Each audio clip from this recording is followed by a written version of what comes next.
Hello, everybody, and welcome to this week's episode of the Inner Insights podcast. I'm really looking forward to today's conversation. We're welcoming a guest whose work stands at the intersection of ancient Celtic wisdom, feminine remembrance, and sacred rebalancing of masculine and feminine energies in our time. Mary Kennedy is a global gatherer of women, an Irish Celtic wisdom guide, mentor, teacher, and breath worker. For over a decade, she has devoted herself to living in rhythm with the Celtic Wheel of the year, apprenticing to the ancient seasonal cycles that reconnect us to the earth, to each other, and to our truest selves. She has guided thousands of women through personal and collective transformation, helping them move from the conditioned role of the good girl or the over-functioning woman into the sovereign space of cyclical power, deep feminine resistance, and sacred leadership. In today's conversation, we'll explore what it means to lead with the true feminine in right relationship with the true masculine, especially in this potent time between worlds, as Mary says, where so much is crumbling and something new is longing to be born. We'll speak of sacred inner union from the Celtic tradition, of feminine resistance, cyclical wisdom, and the path of remembrance that can bring us back into connection in a world that so often thrives on distraction and division.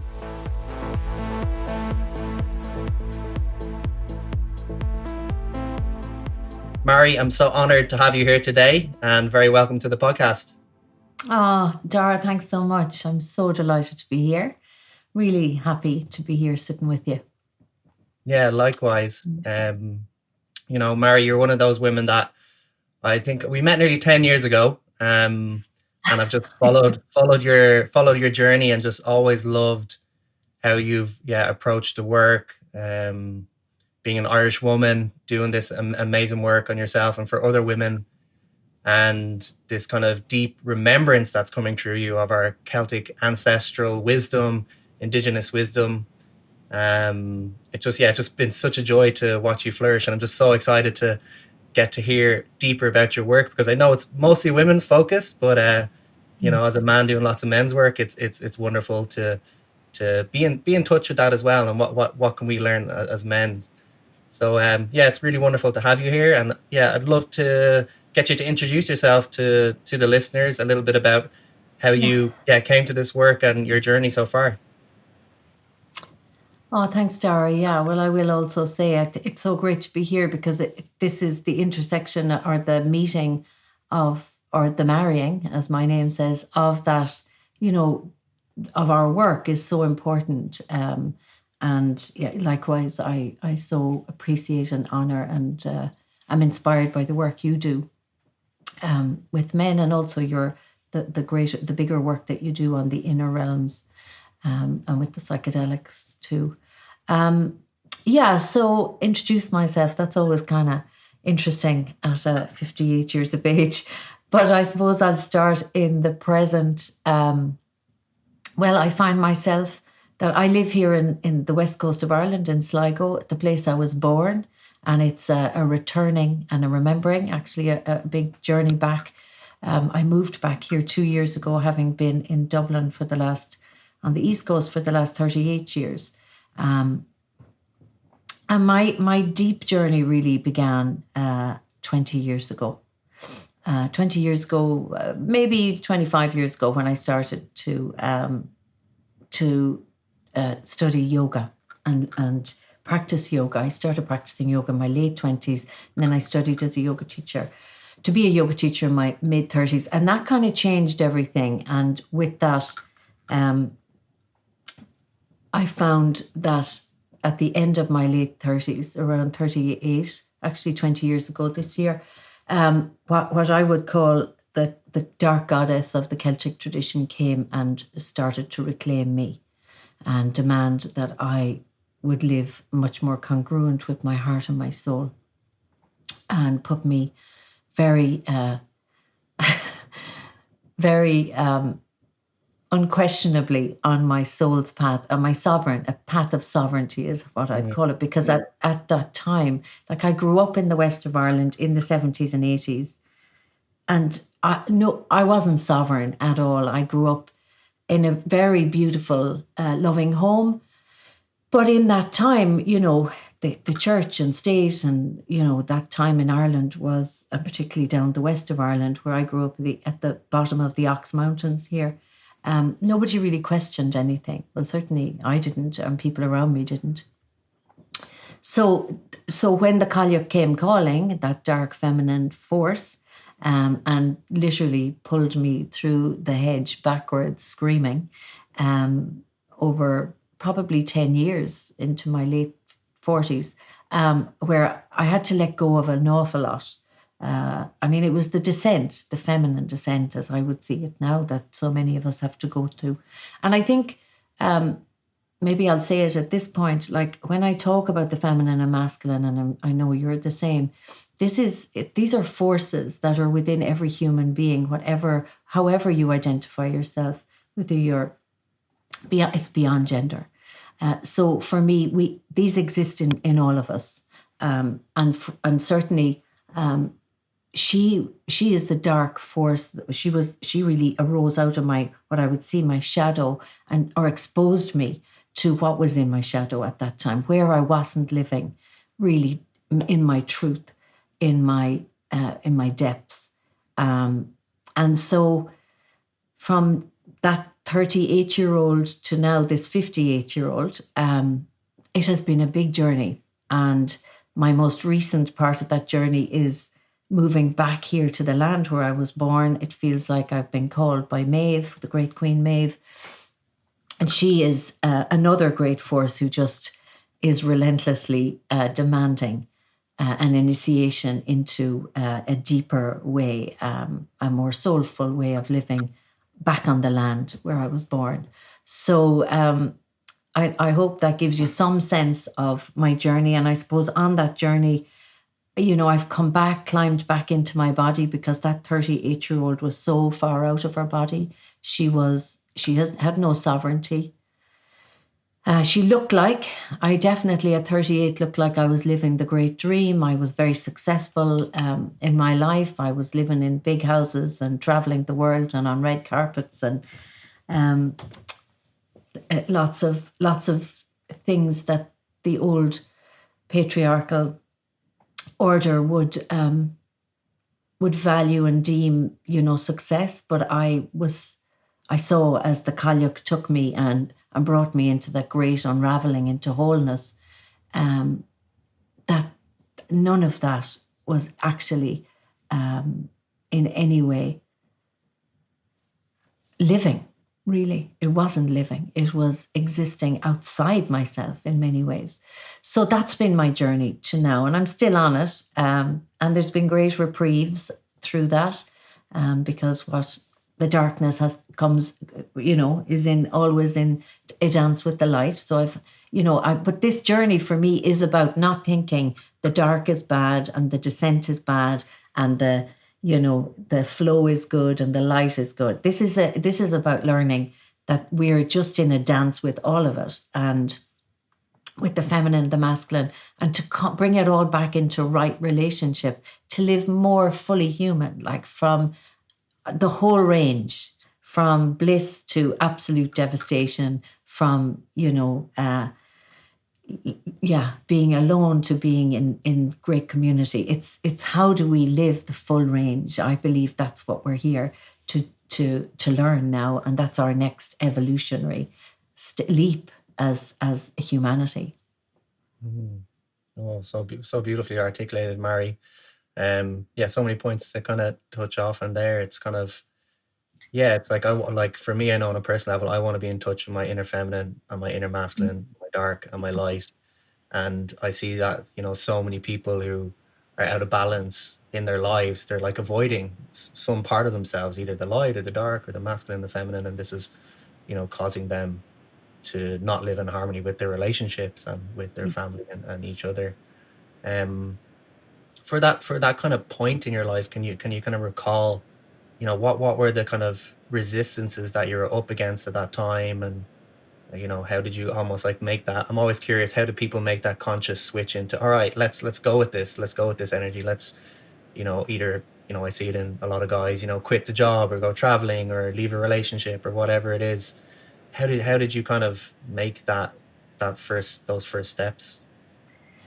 Well, I don't really know that they were made for me in many ways. Like I was literally, like I had so much resistance to to the change that was happening. So at that time, at 38, like my marriage split up. I had left my job. I wanted to have kids. I've discovered I couldn't have children. So all these kind of dreams and ways of identifying myself, my identity was being completely dismantled.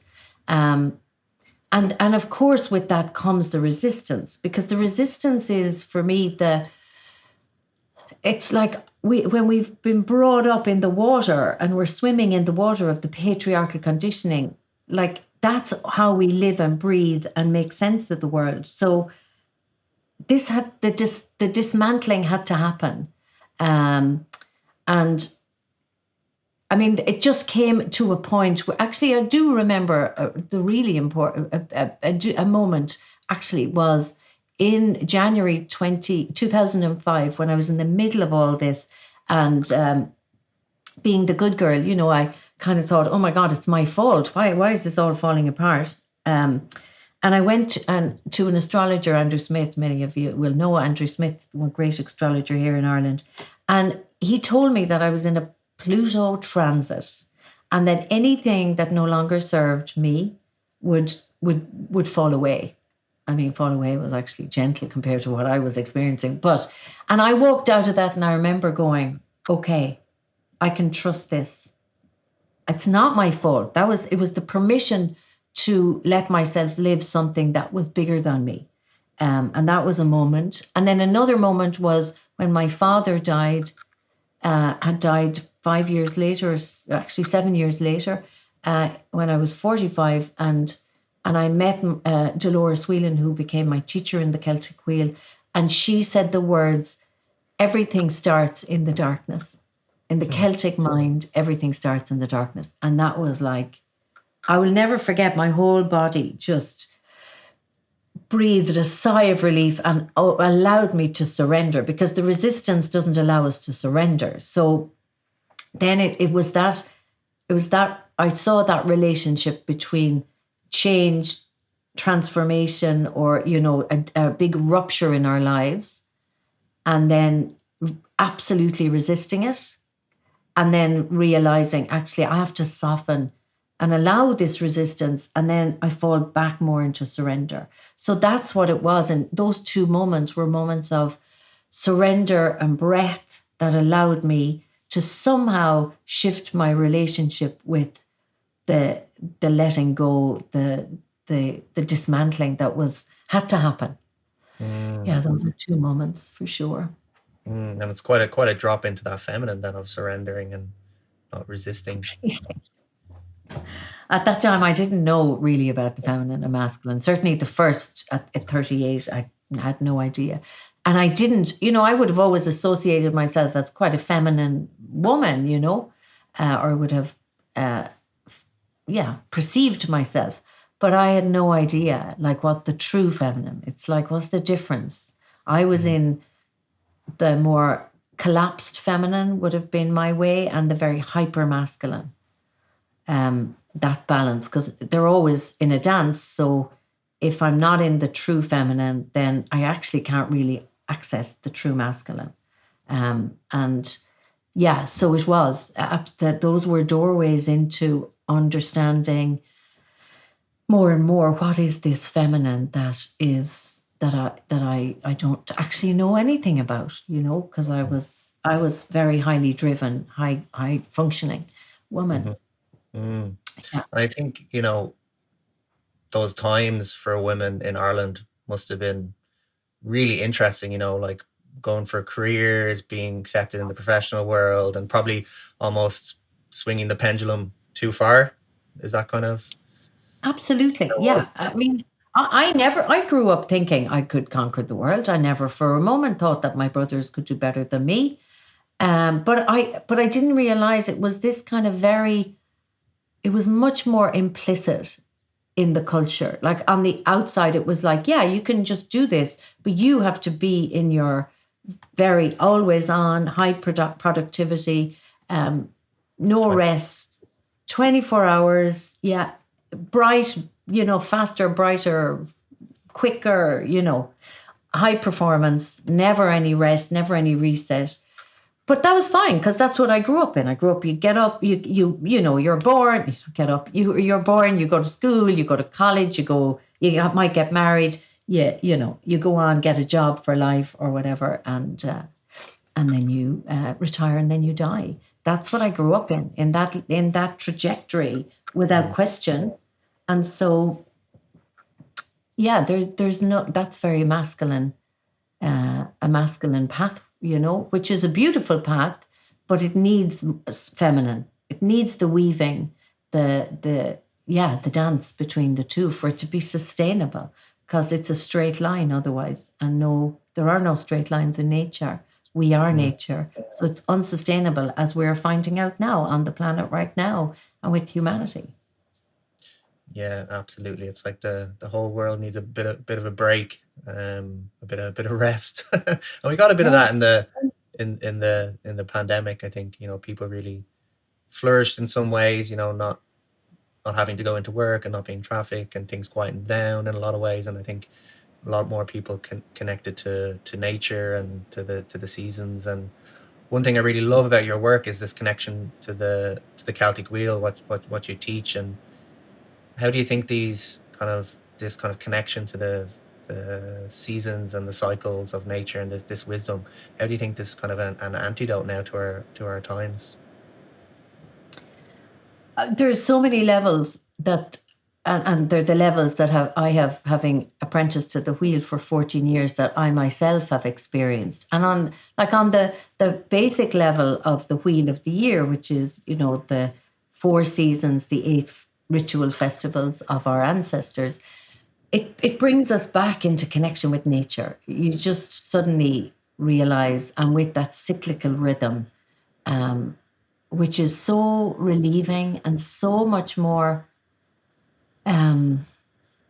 what is the word? It's so much gentler way to live, to realize that we don't live that straight line that has so many, I suppose, so many points that we have to hit along the way, without rest, or that sense of being able to be in a fallow time. So I suppose on that level, it's like bringing us back into nature, connection with nature. That was what it did. But it brings us back into those cycles. So that moment when I heard Dolores say, everything starts in the darkness, I had a complete moment of flipping my perspective from everything starts in brightness in spring. That's where we put our attention. That's where we privilege in our culture. And suddenly I can actually, this doorway of my father passing, of me losing my house, my father, my dream of having children, my old career, suddenly I could, surrender in through that doorway and relax back and pause for a while and know that actually the beginning starts in that darkness, in the void, which is where we all came from, the womb, in the emptiness of that and the quietness. And so that's just an example of how coming back into alignment with and a deep remembrance, because it's in our bones, of the cyclical beings that we are, because we are nature. That's on kind of, as soon as you start working with the wheel, you start to connect with that, and nature, you see I am nature. But then on the deeper level, for me, as I worked with the wheel, and as I lived it day to day and season to season, I started, because I was doing other work, kind of really interested in the feminine and in the softness, and through my yoga and through Taoism and meditation, I suddenly saw, I remember having this moment. It was a kind of probably about 6 years ago, and I went, oh my God, the Celtic Wheel is a map for the heroine's journey, or for really coming into connection with the feminine and put ourselves in right relationship with the masculine. Because on the Celtic Wheel, we have two halves of the wheel the dark half and the light half. And when you travel the wheel in every spiral, you spend 6 months with the feminine, never taking outward action, never, it's all inward. It's all from the very dark feminine of Samhain, when you meet the dark goddess and the mystery and the unknown, into the beautiful seeding at Imbolc, and then the birthing at Bealtaine, when then you meet the masculine. When then the masculine has accompanied the feminine, but is not so dominant through that first half. And then the second half, as the masculine steps up, the feminine, it's tethered to that feminine. And she tethers and tempers him through that second half, the light half of the year. So I had this massive aha moment. I think I was like online talking about it, and I went, oh my God, this is actually, I can bring all my work together in this. So that to me is really powerful for these days now. And it, I suppose a lot of it came from, I would have been a great student of Marion Woodman, who was a Jungian analyst, and she talked a lot about the conscious feminine and conscious masculine. She's passed away quite a few years, maybe 5 or 6 years now. And I remember her talking about, in order for you to be in right relationship, for the natural masculine to arise, we must go first to the feminine. And that's why I feel leading with the feminine now is what we humans are here to do, to learn to do. Because at that moment, when you've spent 6 months of the year, 6 months in that dark half of the year, when the feminine principle in nature is dominant, you actually begin to notice there is a natural arising of the masculine that just arises without effort, and is in service to that depth of the feminine, to the rooted feminine, to the feminine that actually bestows the sovereignty on that masculine part of us. And I'm talking the inner feminine and inner masculine that we can learn through this work, but also then that starts to show up, of course, in our lives too, on the outer planes and the outer realms. So that's there you go. I'm on a roll. I love it. I love it. Keep bringing it.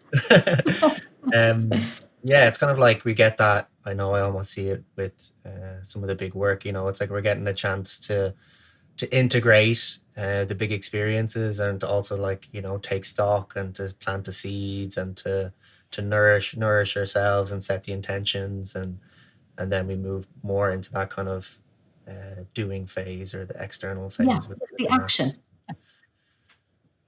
Yeah.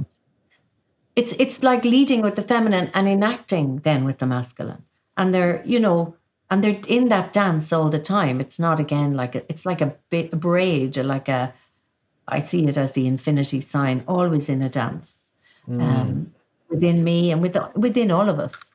Yeah, and I love that you say that the masculine's then tempered by the feminine. It's like we need both of them. If we don't, if we avoid one, we're gonna be out of balance. And we say, oh, masculinity is bad, I don't want to connect to that, then you're gonna lose a part of the feminine in that. Absolutely. How would you kind of? Yeah, and I mean that's what we're seeing on the planet.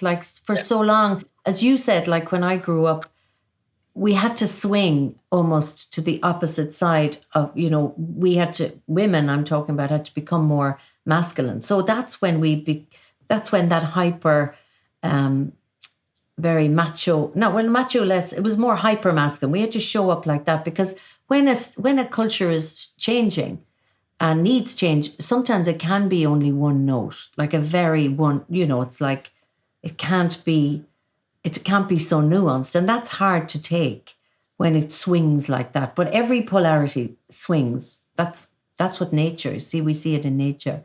And so it's so important we have both of them strong within us, because we live in a dualistic world. We live in a world where opposites are always co-arising. But we haven't, our culture, and the patriarchal culture, that is the old order, that is collapsing, that is showing up as that masculine, macho, military, very much these days. That only privileged that masculine, that always on, brighter, addicted to progress. I mean, we see it, absolutely dominating nature and women in the culture. And so, of course, the shadow, like the feminine is rising and roaring now, and she's saying, no, no. And she's showing us the shadow of what we have done as a humanity. I believe that. And I have great hope for us, because I feel like we are being awoken to our need to lead with this feminine, both men and women, or whatever gender you identify with. There's a part of you that, trusts the mystery, that is always, it knows that we're deeply interconnected beings, that knows how to speak about feelings, that knows how to that knows the depths and the soul, and that's the feminine, knows how to lead with compassion and be in relationship before any action is taken. And that's what we're seeing is missing now in the world. It's like it's all over on one side. Yeah, Yeah. absolutely. Kind of like these big shadow characters. I'm not going to mention any names. Yeah. They're I like, mean, we don't. this is the Yeah. pinnacle of the shadow. Here we go. Can we see this? Can we see what's happening in the world? And kind of like, whoa, can we hold the antidote to this and not have this? But I think it's kind of getting more and more intense, isn't it, for people? And Yes, till it's, completely. And for me, I mean, and this is my own meaning making, but like I have to see, where is that shadow in me? yes. Like, where am I showing up where I will create division, or I will shame, or I will judge, or I will hold rigid to a perception I have? And where am I imposing on my poor body this need um, to work so much? Like, that's one of my big pieces, that I hold that masculine drive, and I've been working with it for 20 years, and it is, it is. So where is it in me, and how can I lead with my feminine rather than my masculine? So how can I, like, I'm in the middle of a launch now, right, of my annual launch, and every part of me, from my conditioned patriarchal, is to lead and go heavy and be on the computer and get, like, knock things out of the park and make sure I've everything ticked and everything's perfect.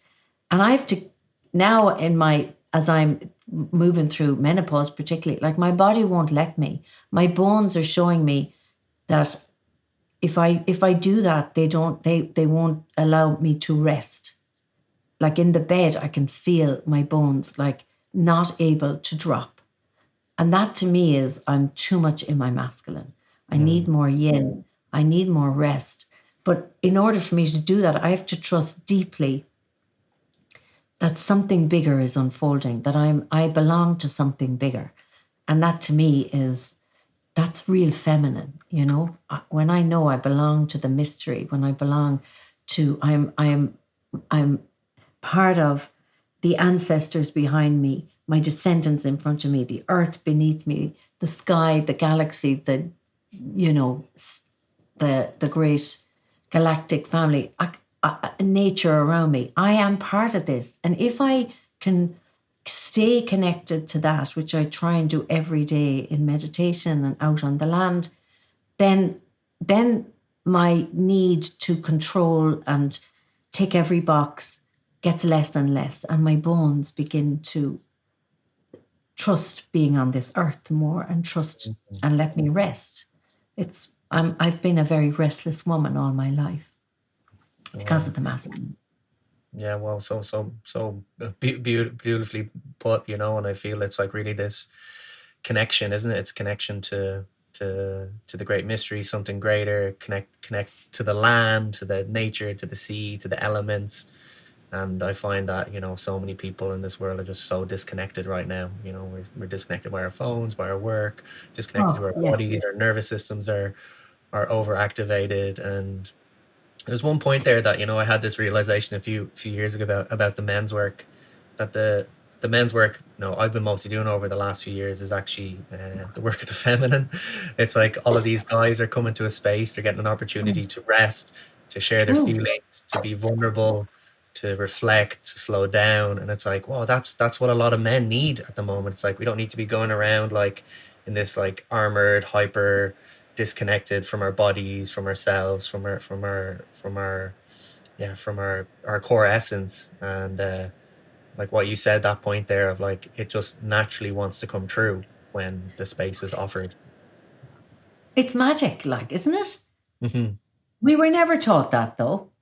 Not at all. I mean, and that's it. And people conflate feminine with woman and Yes. masculine with men, and it's never that. It's like, you know, my great man, like he leads with his feminine, but he knows when I need to collapse into my feminine, when I'm a mess and I don't know who I am and what's going on, and I can trust that he will actually just be there. He doesn't fix it, he doesn't sort it, he's just there sitting beside me. Doesn't even have to say anything.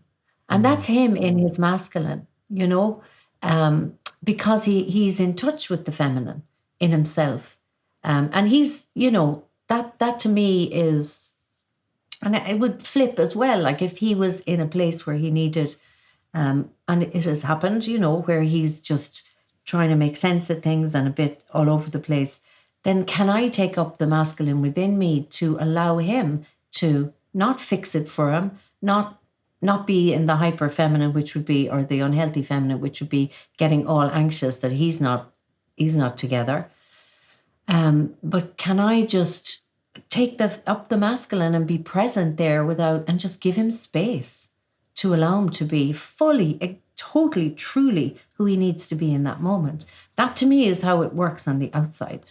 Hmm. Um, and it doesn't happen all the time, by the way. We are not that.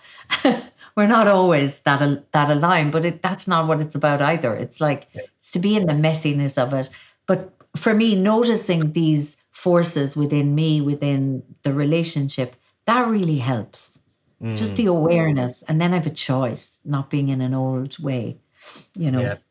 And I think for a lot of men and young men, it's difficult still being stuck in this old way of kind of self-policing. It's like they're self-policing each other. Oh, he shared his emotions or feelings or some of his struggles, and therefore he's weak and blah blah blah. And it's kind of like, how can we really create a new culture of allowing both sides to come through and honoring where we're at.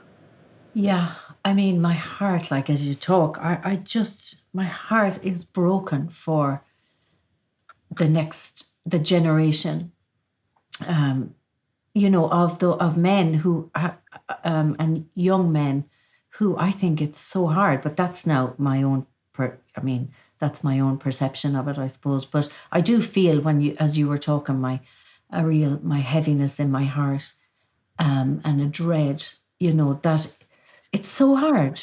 I mean, I'm sure it's hard for your generation and for my generation, whatever gender you identify with, but particularly I feel that, because things have swung so far to the other side, again, because they have to in order to rebalance, um, that generation of younger men, it must be so confusing. It must be Mm. so hard because I know even in my generation, like we need men. I will speak for myself. I need men, and I see it with other women, to be both strong and, full, on their path and full of purpose. And I need them to be able to speak their emotions. And so it's like, it's very hard when that's what you don't know what you're being asked to be, and that's why our work as women is so important to, as I would say, kind of clean ourselves up internally, to bring that feminine and masculine into right relationship within ourselves, the Banish Riha, the sacred union of the feminine and masculine within ourselves, to become sovereign within ourselves as women, and then step into the relationships. Because then it all changes. That's been my experience, and that's from someone who's had like my first 20 years of relationship, is it 20? Yeah, probably a bit more, maybe, was with very unhealthy relationships, because I was showing up very unhealthy in that. It wasn't a marriage, it was a very conflict between my feminine and masculine. Yeah. Yeah, I know that. I've been there myself for sure. And it's kind of like we don't have so many of these blueprints in life now for kind of honoring both sides of the polarities, and then bringing that into a relationship, and then trying to have compassion and not get triggered and deal with our own Yeah, shadows, and seeing the shadows of our partner, which are very easy to point at. Oh, it's you the absolutely. problem. Yeah, I love that. And I remember one moment where I just went, oh my God, Eugene, who's my partner, I was like, he's like, I wish he was more masculine in this moment or whatever. And then I had this moment, oh my God, you have to stop being so masculine. You need to to drop into your feminine. And that's when the projection I had on him, instead of that, it's like, no, it's not me telling him what to do. I actually have to pick up the opposite pole to what I'm wanting. And it was amazing. It really was an amazing practice to do. And I saw how it changed things without uttering a word. It was Mm, my own inner work that brought a new dynamic, and my own changing and transforming. yeah, yeah, that's completely how I understand it for myself. It really starts within. It's like, Yeah, how can I take responsibility for this dynamic? How can I take responsibility for yeah, what I'm where I'm standing and what I'm creating in my reality? Um, what do you think are the kind of the struggles are for women at the moment? I know you've talked about yourself and this path from the good girl and, like, over functioning nice woman, and this kind of then a path to sovereignty. I'd love for you to speak about what that means to you. What yeah. Maybe we'll start with you. What do you see the kind of the struggles are for women are at the moment on that path to becoming a sovereign woman? Yeah, and it is a path. Like, I'm not there, and I don't think I'll ever arrive there fully. But I would say that for me, speaking from myself and from what I see with the women I work, is our neurology is so wired into an old order, um, and into an old and I see very simplistically, and it's far probably too simplistic, that we became either good girls or rebels, but none of us were really sovereign in that. And so I became a good girl because that's what I got rewarded for. And then I know lots of women who were rebels, but all of us were in some way not really rooted in ourselves. And there's the neurology that goes with both of those.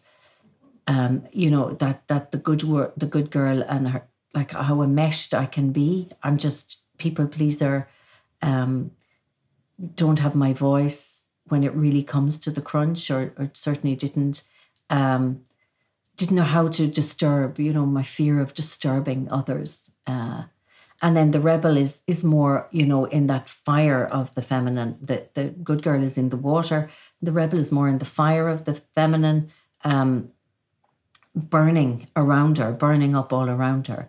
So to me, it's that and it's our relationship with each other. I think is um, we're learning again, in the old order, that to we were in competition with each other because we had to be in competition, and there's a lot of shadow feminine that comes with that. And particularly in the spiritual world, I find that can happen a lot. So it's Women to against allow women, ourselves, women women with against women, yeah, women.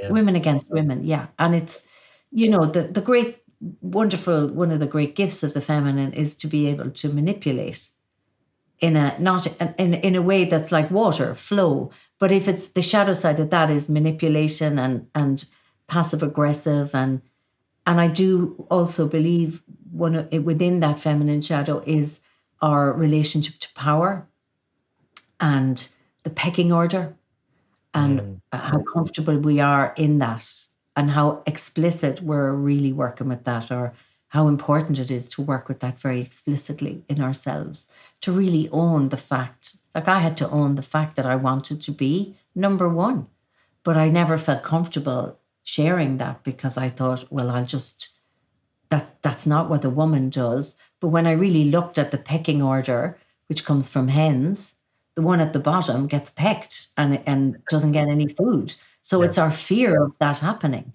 I'm bringing us down in a whole other thing here, but that's, it's our relationship to power. It's our relationship with each other in what I call a new sisterhood that is, I feel like, is emerging. That's much more true and honest.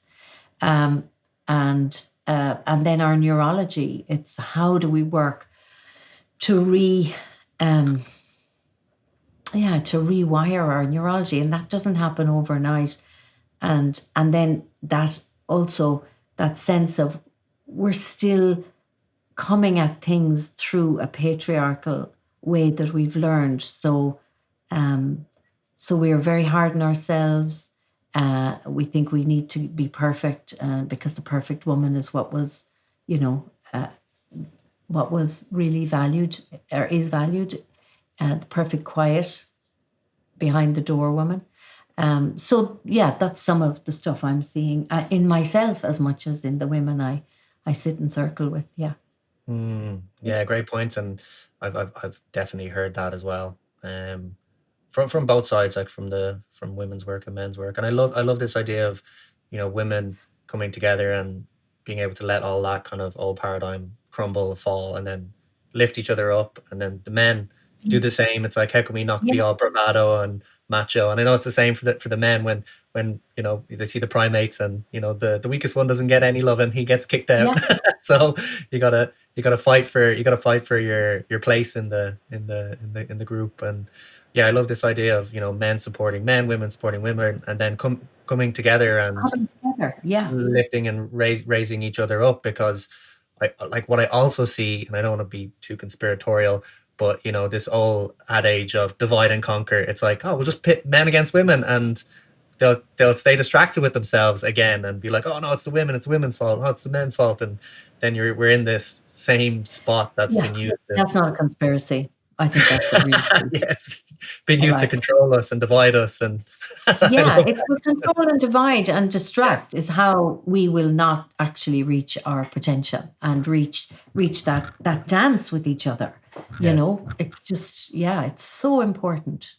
Hmm. I love that. I love that you brought that because that's like I could speak for hours on that. Yeah, and that's Yeah. why showing up moment to moment and making those decisions and honoring each other and honoring ourselves and honoring each other.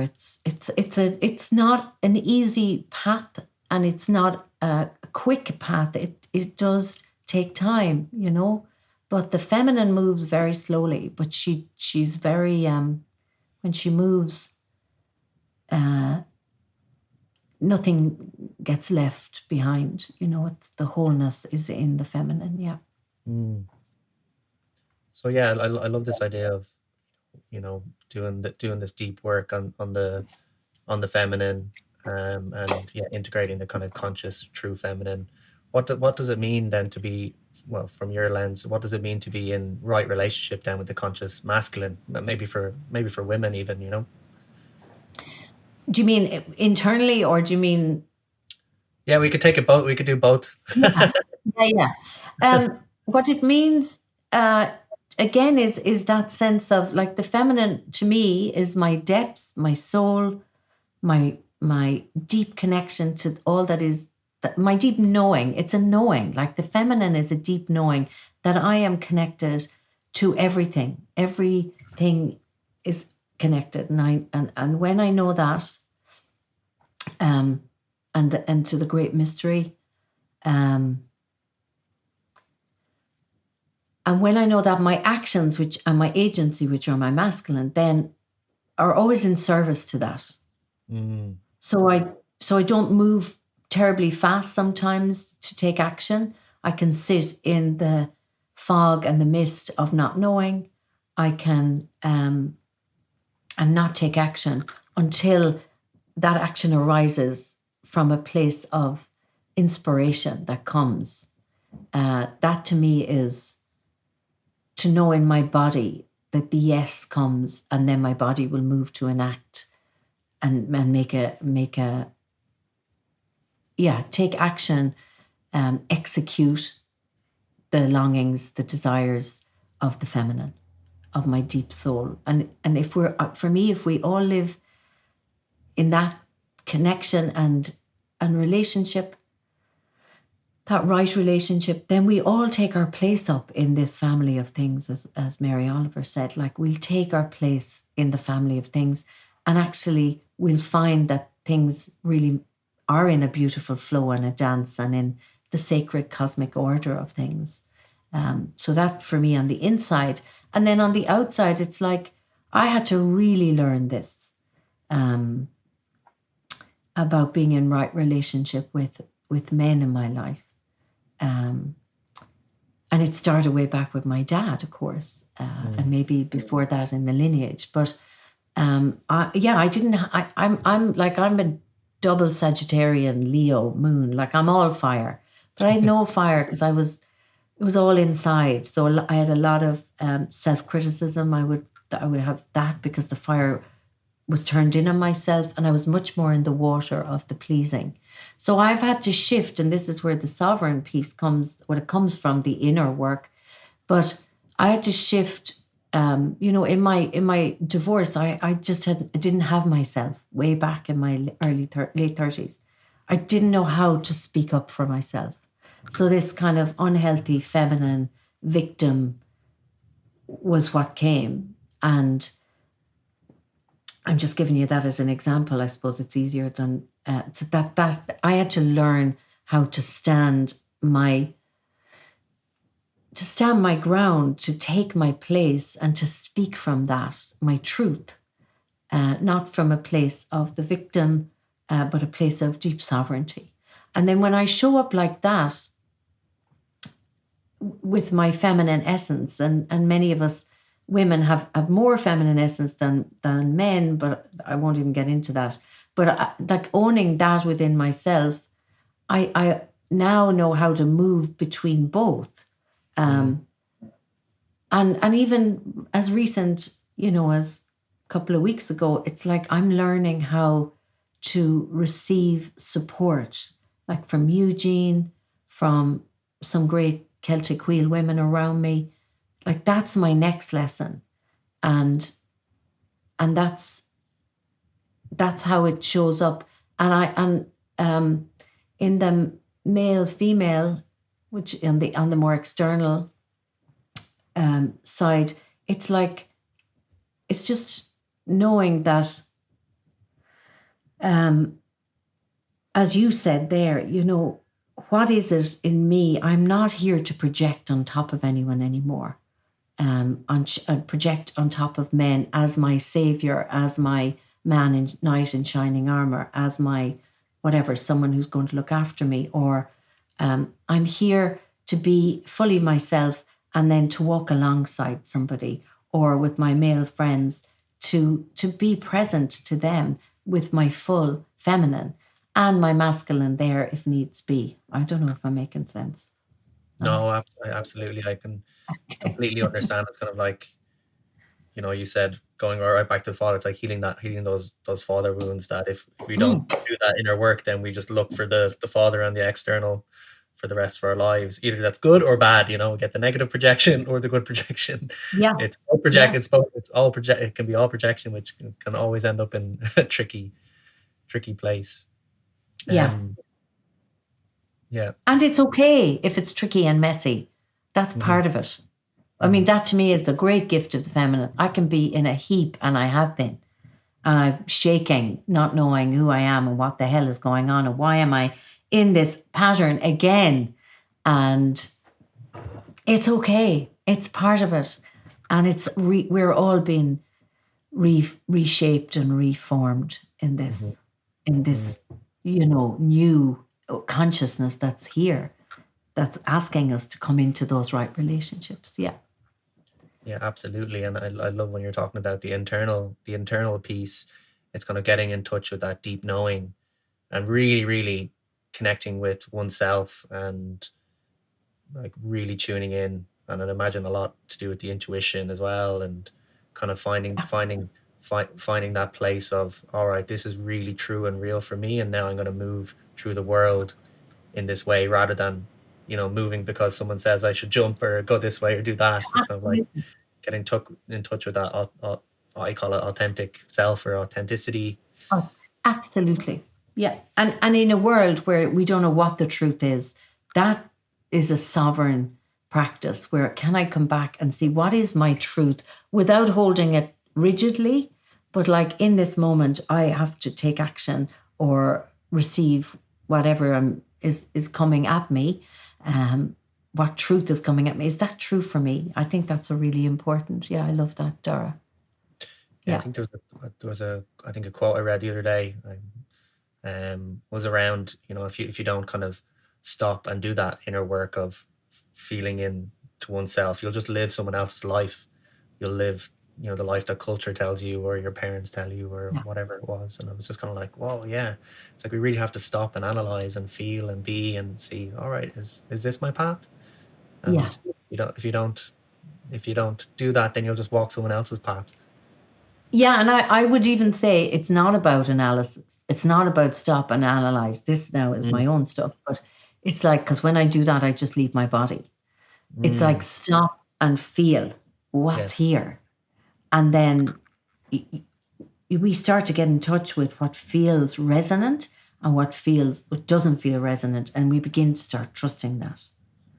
And the analysis for me just takes us out of our heads. And maybe that's just my stuff. And because I was in my head for so long, my body, I have to bring it into my body, down into my belly, not just Mm, into my heart, but like deep into my dark belly and just see, is this, is this really true for me? And then I make a choice from there. Yeah. yeah, no, I love that. And it's probably for me, as being a scientist for many years, it's like Wow. myself Okay. and so many men are just so wired into, is this a logical step? Is this is do I do the maths on this? Like, does it, make sense in terms of the mind? And yeah, it really is dropping down into the body. Yeah. Yeah. I so often I would hear myself going, why is that happening? What? And then I go, stop. Just what's here? This is the intel from the body. Come listen to this. What's here? And how can I be with it? Yeah. That to me is the the sovereign piece too. Oh, absolutely beautiful. And I feel, I think what's coming in for me there is around, I think it's just this word sovereignty and, being Irish, and there's this huge revival at the moment, isn't there, in terms of, connecting to our culture and our nature, and the Celtic Wheel that you champion, and our own indigenous wisdom and shamanic and driocht and magic. And how do you kind of see that now in the last number of years? How do you see that kind of Oh like my goodness. rising up? I see it everywhere. I mean, obviously I'm in it, so but I Yes. see it everywhere. But I mean, I even see it. My brother was talking about yesterday, was saying to me, "Oh, we're going to a great myth storyteller tonight. I can't remember what is her. Anyway, he rang me and he said, Martin because Shaw, is I'd it? love, what is her name? Is it Martin Shaw? Or, No, not Maren Shaw. She's an Irish woman. oh, no. I think, yeah. Anyway, and he was kind of going, because I really want to get into the mythology. He trains the women's team here, and it's like bring that in. So it's like, oh my God, I've seen it grow and grow since 2011 when I started to study with Dolores Whelan. And it wasn't, I was so in awe of her because she was somebody who 30 years ago was in the States and held this wisdom when the rest of us were off living the dream or whatever else we were doing, the illusion. So now I see it's just exploded. Since COVID, I see it has really exploded. Something has happened with Celtic consciousness around the planet. And I see it on the wheel, like women come from all over the Yes. the planet. And I started the wheel 8 years ago, And I remember opening the wheel up, and I got such a fright I had to close it down because I had 70 women within 2 days. And I was like, oh my God, I can't do any more than that. So something is happening, Mm. something amazing. And the language and the Gaeilge and the Ceol and the, all of that, and which is the deep soul. But I do believe Ireland holds this land here holds an incredible soul consciousness that the world needs now, and particularly the feminine. It's such a Mm. feminine land and feminine mythology, feminine heavy mythology. I feel like, yeah, there's something massive and very exciting. It It's is. It like it's really. game changer. Yeah, No, it really is. I remember when we met at the shamanic course, like what, nearly 10 years ago. There wasn't that so many people involved. Well, no, involved in the shamanic world, and now there's like a load of people are doing trainings and Celtic Wheel and going off to other indigenous cultures and coming back yeah, and trying to see where is it here in Ireland, and it's quite a huge revival at the moment. it's massive. Yeah. Yeah. Yeah, it's massive. But there is a legend told. I mean, I only heard this in orally, I never saw it written down, that that at a particular time of crisis in the world, that the warriors will come down from the mountain and the Tuatha will rise up from the earth. And it feels like that's what's happening now, Yeah, really, you know? really feels like a lot of people come to this land. They kind of get the downloads of the wisdom, the information, and then they go out. It's kind of like Ireland. I think we have the biggest diaspora in the We world. I have. think Mankin said it's like 80 million or something Irish people Yeah, around the 80 world. million.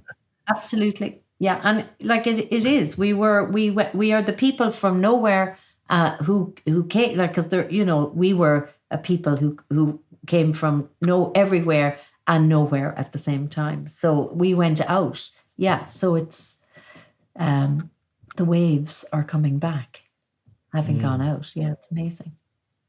And I love, like, one of the things about your work is I love how you blend this kind of indigenous ancient wisdom with more of the contemporary uh, kind of contemporary wisdom that's available. It's like, how can we kind of draw and pull on everything for these times? Thanks, yeah, thanks, Dara, because well, for me, evolution made helped me make sense of to look at the wheel, to look at my life in through a lens of evolution, really helped me make sense. Ken Wilber's work in particular um, just gave me the permission to drop deeper into my soul and live my soul's work, knowing that actually we are on the edge of a huge leap in evolution. And and so I've always felt, I am this woman, this very contemporary woman who lived a very contemporary life. And how do I marry that with the ancient? And I've always been drawn through very soulfully through my own kind of connection with my soul to weave both together.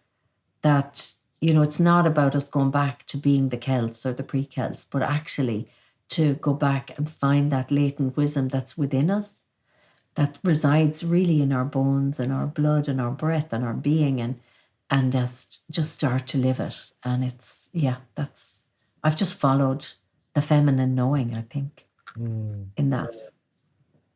Yeah, it's like the next stage of the mystery.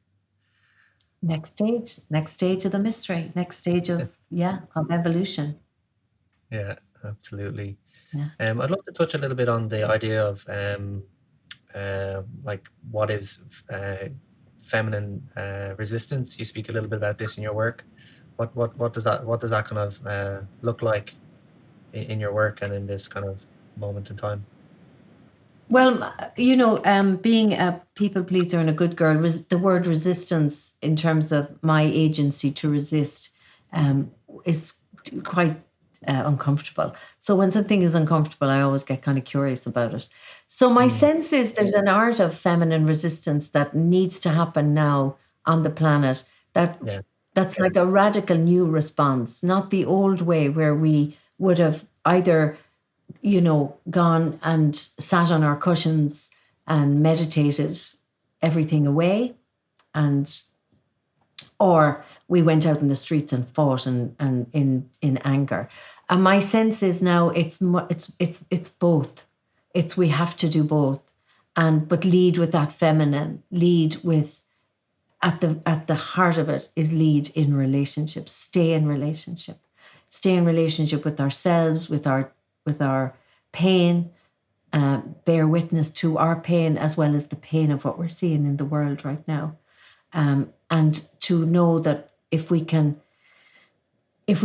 regulate that, constantly regulate the and bear witness and let it move through us, it will inspire action in us. That's been my experience, and it's deeply uncomfortable, but it's this the old way is dividing. Anything that divides, that separates, is the old order. And that is not to say um, that we don't, speak out against what is unjust, because that is part of the um, very much part of the fiery, fierce feminine. But it's that dance again. It's that constant to not get burned out by the fire, to not get drowned by the sorrow and the watery feminine. So it's both of those, and then out of that, I really believe the true actions of our masculine can come forward and speak truth to power, and show up in ways and use our agency in the world as agents of change. That's what I don't know whether that, but it's really leading with I'm staying in relationship. I'm staying in the knowledge, in the deep knowing that we are all connected, and that everything I say, do, think, act actually is either feeding the old, or it's birthing a new.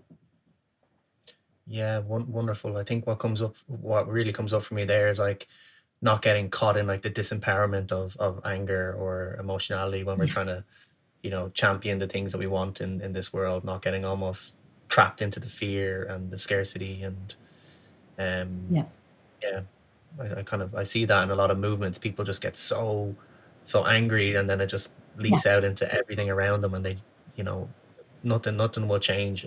Everything just gets worse in your reality then. Everything gets worse. Yeah.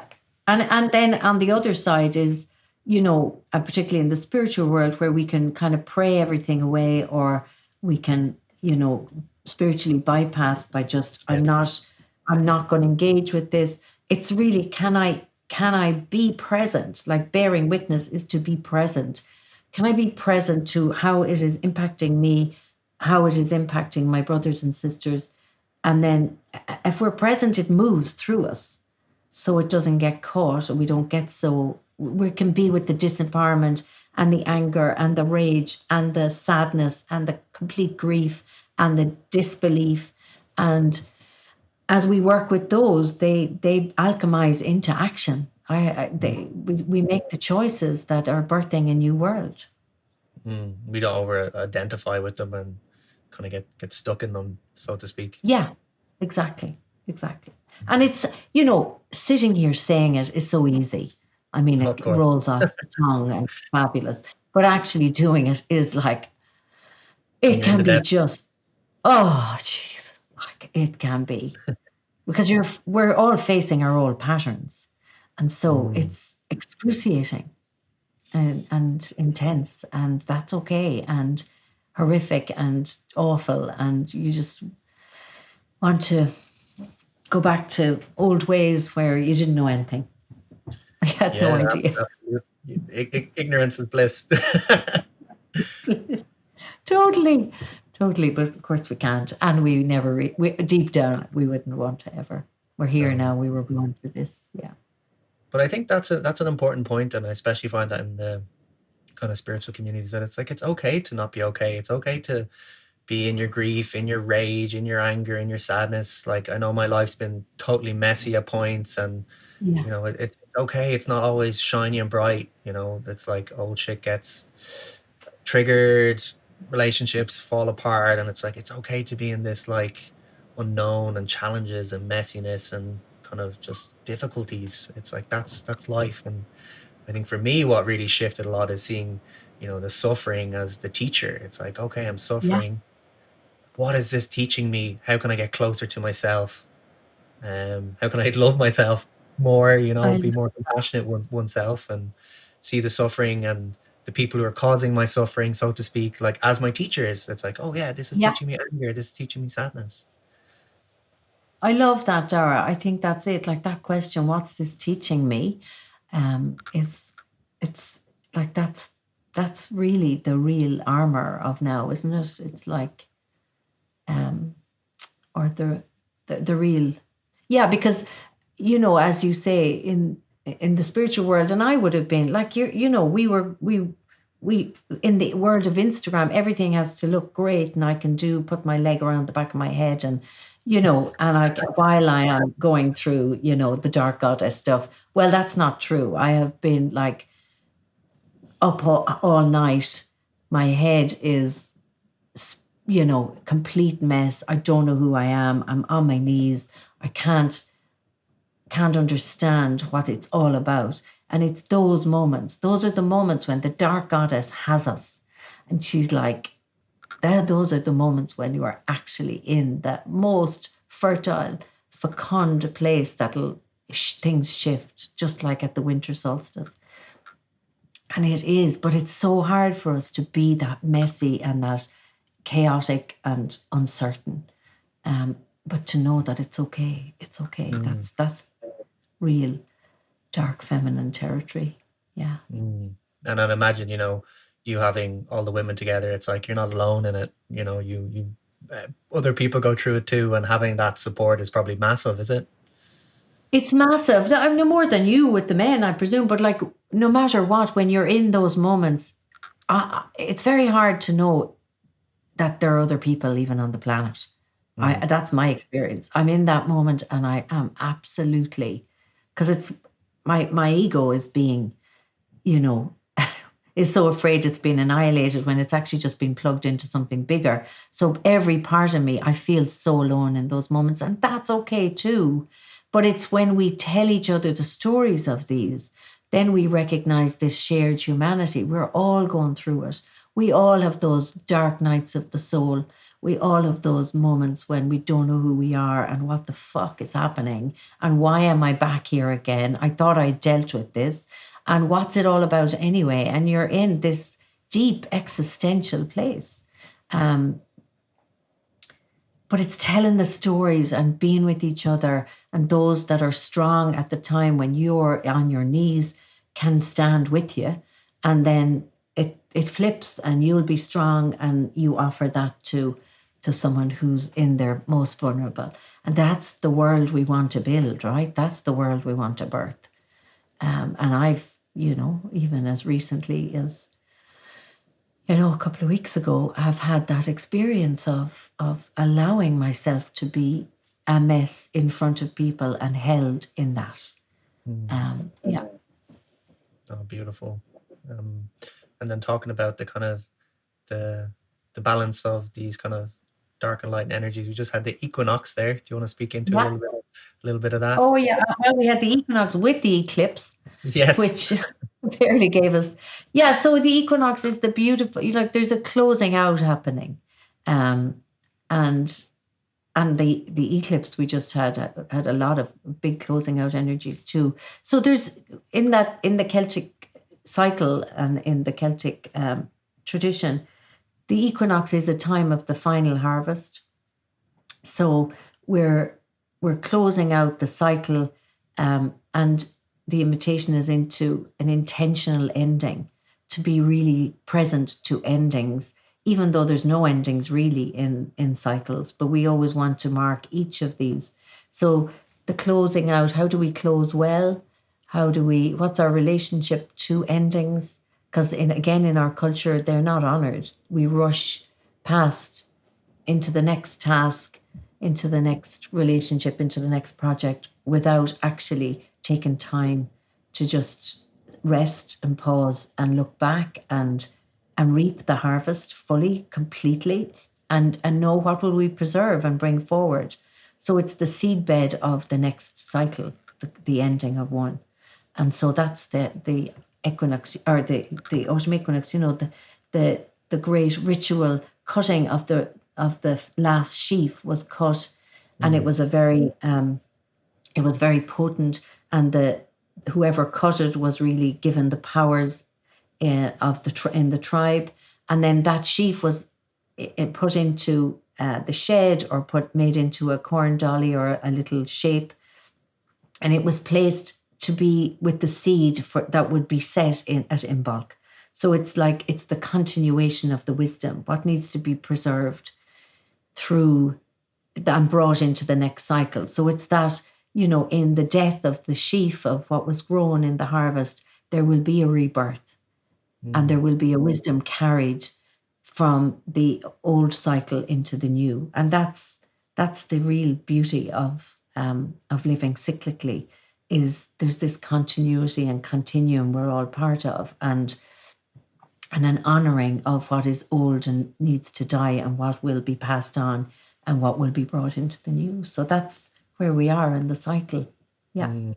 No, I love that. And it's almost like the piece for me of like not resisting that either. It's like, the leaves from the trees are falling. It's like, all right, I'm moving into the winter, gotta let go of the summer. Let go and rest, and move into more rest and more darkness, and turn the phones off earlier, and get cozy around the fire, tell the stories, which is what our ancestors did.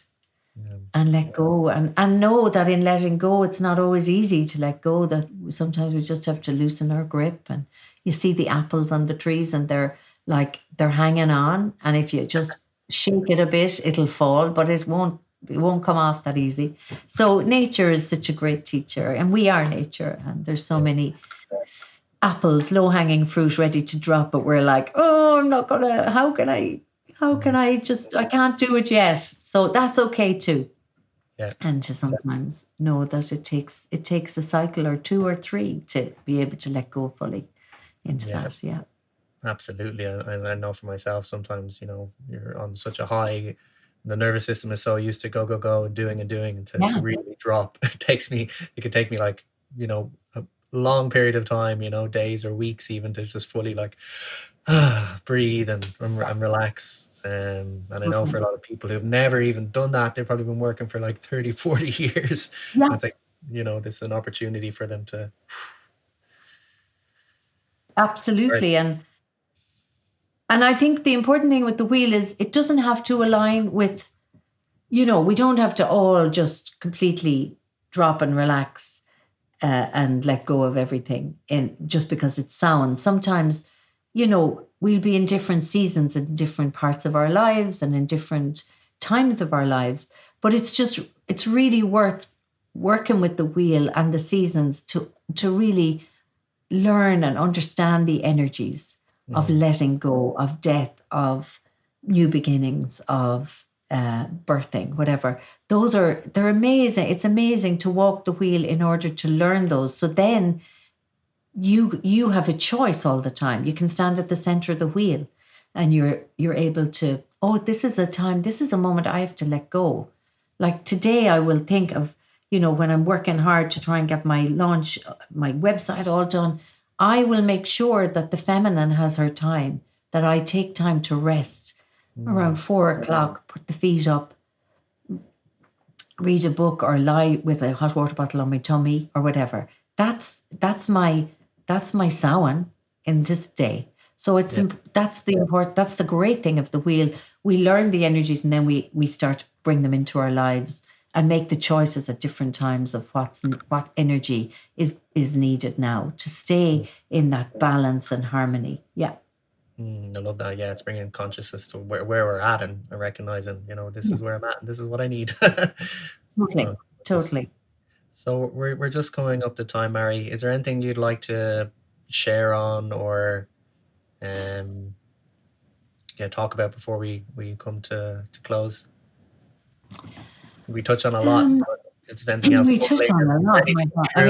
I'm hanging on to every word. So if there's more to come. I can see you in chat. I want to hear from you, actually. I'd love your response, but anyway, that's for another day maybe. I suppose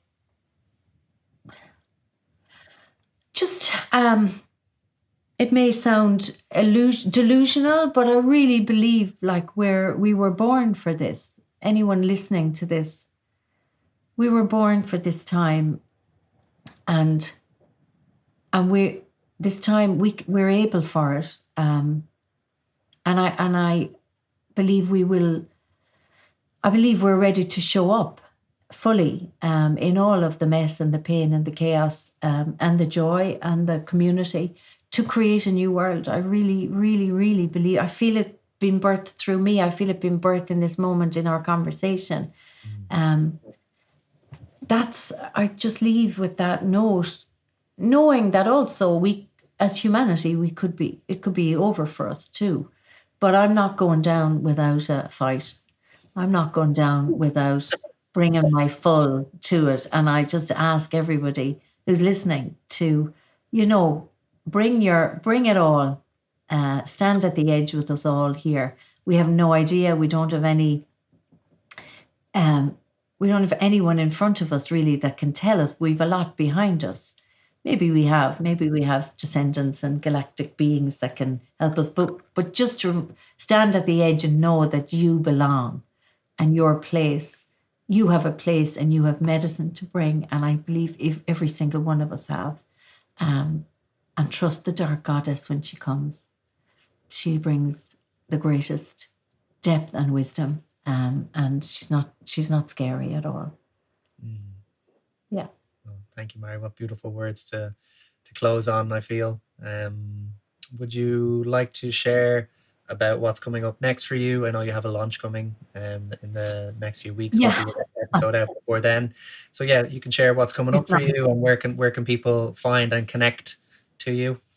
Yeah, thanks, Darragh. I have my annual launch of my next stage Celtic Wheel tribe, which is a tribe of great women, a community of great women from all over the planet who gather and walk the wheel together with me. And it's a year-long program. So that's whether it closes on the 16th of October. The doors close. So if that's this may not be out in time, but that's no problem. And otherwise, yeah, I'm in. You can catch me on marykennedy.com. That's where you'll get most of my stuff, or Mary Kennedy Wisdom on Instagram. That's because I'm in a place of a lot of change myself, and I'm not, I'm listening, deeply listening for what wants to come. So that's where I put anything that's coming up there. Oh, yeah, Thanks, thank you, Mary. I know you have some beautiful blog posts up about the different times of year, and really worth for people to check out. So, Mary, thank you so much. It's been a deep honor. I was so excited for this conversation, and I feel like we've really touched on some amazing topics and probably scratched the surface just a little bit. Lots more there. Yeah, looking to continue to see you flourish, and best of luck to all the women and everybody who goes on the next stage of your program. And just really wish you all the best for the work, and it's important work for these times. And I hope people really reach out to you if this conversation has resonated with them. So you're a bastion of light here in Ireland, and we're so happy I'm lucky to have you. Thank you so much, Darragh. I just let those words seep into me. It's hard sometimes, but I received that, and I thank you so much, and a deep bow to you and your great work that you do. It's that's what we were born for, right? Mm-hmm. No, that's it. But I see it too, and I so appreciate the depths of where you take people.